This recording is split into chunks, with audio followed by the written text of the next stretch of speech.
कल खेल में हम हो न हो, सितारे गर्दिश में रहेंगे जरूर। लेकिन हमारे कर्मों की ऊर्जा, हमारी चेतना की तरंगें और हमारे संस्कारों की रोशनी इस राष्ट्र के आकाश में सितारों की तरह सदा चमकती रहेगी।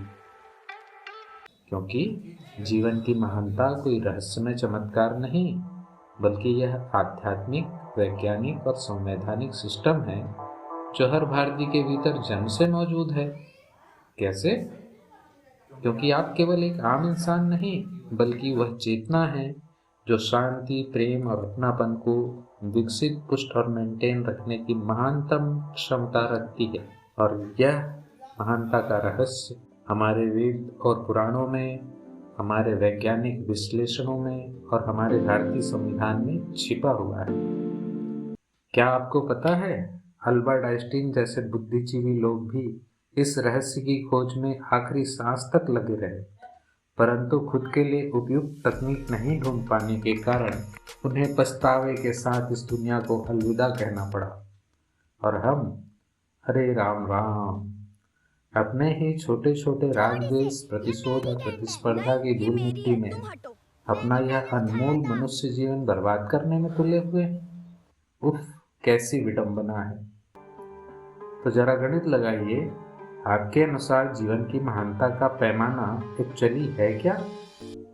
क्या वह सचिन विराट की तरफ प्रतिष्ठा है, या अमिताभ किशोर जैसी लोकप्रियता, या आईएएस आईपीएस इसरो वैज्ञानिक जैसी जिम्मेदार और सम्मानीय जीवन शैली, या फिर बस असीमित इनकम के द्वारा भोग विलास में डूबा जीवन मात्र?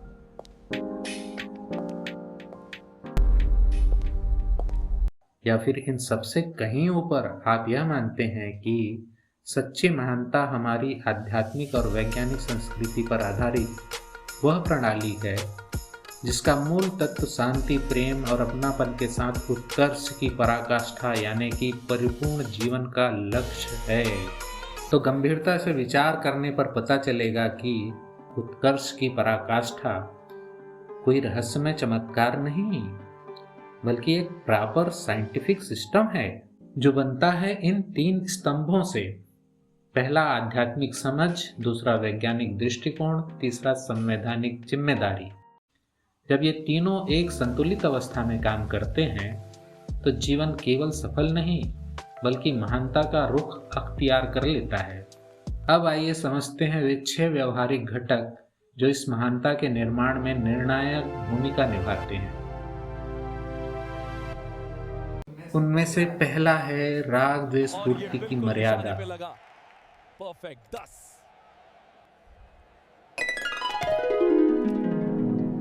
श्रीमद् भगवद गीता कहती है, इंद्रियार्थे राग द्वेषो विवस्थितो।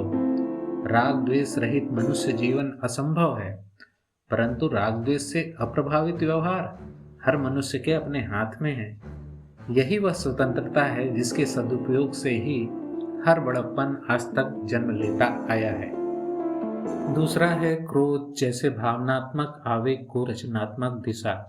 जब आत्मबल जागृत करके उसका सदुपयोग किया जाता है तो भारी नुकसान पहुंचाने वाला क्रोध भी विजय का साधन बन जाता है। याद कीजिए युवराज सिंह के T20 विश्व कप में लगाए गए 1 ओवर में 6 छक्के।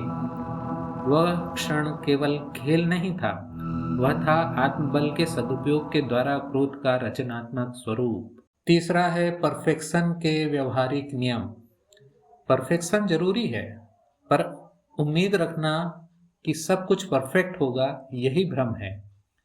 बिट्स पिलानी में जब किसी ने घनश्याम दास बिरला जी से पूछा, आपकी सफलता का राज क्या है, तो उन्होंने कहा था, परफेक्शन की खोज के बजाय अनुशासन और ईमानदारी की खोज ही मेरी सफलता का रहस्य है। चौथा है धर्म संगत मर्यादा पूर्ति की शक्ति और स्वार्थ पूर्ति की जिद में फर्क। सीता माता यह फर्क जानती थी, इसीलिए कठिन परिस्थितियों में भी अपनी गरिमा सुरक्षित रख सकी। भगवान श्री राम ने भी इसी शक्ति के द्वारा सीमित संसाधनों में भी अजेय लंका पर विजय प्राप्त की।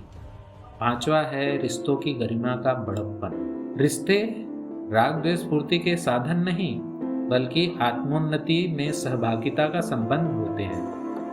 रावण ने राग द्वेष पूर्ति पर आधारित शत्रुता निभाई। उस वनवासी को श्री मत कहो।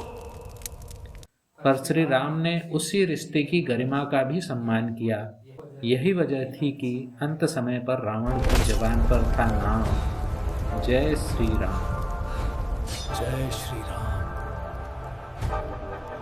क्योंकि वह जान गया था कि बड़प्पन साबित करने के बजाय रिश्तों की गरिमा का सम्मान के साथ नीति संगत व्यवहार ही वास्तविक बड़प्पन है। इन 5 चरणों को पूरा करके ही हम उस आध्यात्मिक पड़ाव के योग्य बनते हैं जहां अपने व्यवहारिक जीवन में इन 5 स्टेप्स को पूरा करते करते फिर हम वास्तविक रूप से उस आध्यात्मिक पड़ाव में कदम रखने के लायक बन पाते हैं जहां नंबर 6 आध्यात्मिक साधना की वास्तविक जिम्मेदारी और फैसले की निष्ठा की बारी आती है।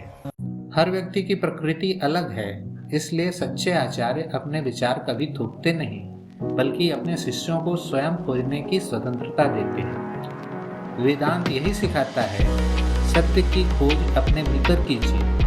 दूसरे के अनुभव केवल मार्गदर्शक है, मंजिल नहीं। इन्हीं 6 सिद्धांतों को व्यवहारिक रूप में एकीकृत किया गया है देश सेवा संस्कार के अंतर्गत संवैधानिक मर्यादा पर आधारित 4 स्टेप फार्मूला में, जो आपके जीवन की महानता को विकसित, पुष्ट और मेंटेन करने का एक प्रॉपर साइंटिफिक सिस्टम है। तो मेरे प्यारे दोस्तों, अब निर्णय आपका है। आप अपनी चेतना को राग द्वेष की धूल में लथपथ रखना चाहते हैं या उसे शांति, प्रेम, अपनापन और उत्कर्ष की रोशनी में आलोकित करना चाहते हैं। याद रखिए, जीवन की महानता राग द्वेष से ऊपर, आत्मबल के भीतर और जिम्मेदारी से परे ही उपलब्ध होने वाला है। सच में। जय हिंद।